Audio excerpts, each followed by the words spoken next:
Hello and welcome to Yerushalmi Berachos Daf Samach Vav. A very quick ha'ara for today, but something interesting. The Gemara says Rabbi Gamliel Zuga. Rabbi Gamliel Zuga. Now the question is, who is this person and what is he? But anyway, what he saw was people eating an olive to eat as an appetizer, and they made a bracha before and after. So he seems to have been a scholar because he commented and said, "Is that correct?" Meaning we paskin, many of us, that if you eat something before a meal, you as an appetizer, you make a bracha on it, but then when you make the bracha chorna benching afterwards, that would include that that item as well. So you don't have to make a separate bracha because it's really part of the meal, which a lot of people do this as well. But anyway, so the word zuga means a scissor, and so many people say that he was a barber. Now there were many Gamliels, so don't get excited.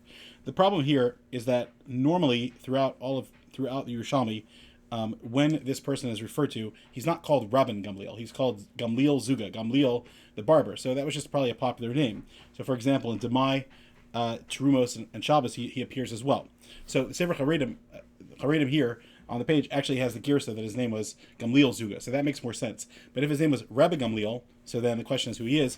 The Sadeh Yeshua says he was Gamliel the small. The word Zuga means, he changes it to, he says the girsa says Zuta, the small, which that would be a whole question who that is as well. Who's he compared to? But the point is that we find names that are interesting. There's a very famous, I mentioned this earlier, there's a very famous thing that they claim in the name of the Rogatchover, that every single Masechta has its own name and its own unique one.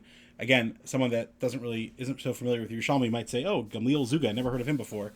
But the truth is that, as is cross-referenced by many of the other Mefarshim, he does appear many other places in Yerushalmi. If not for their cross-referencing, I certainly wouldn't have remembered.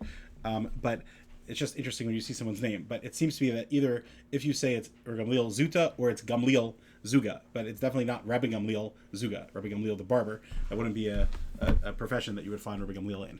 All right, have a great day.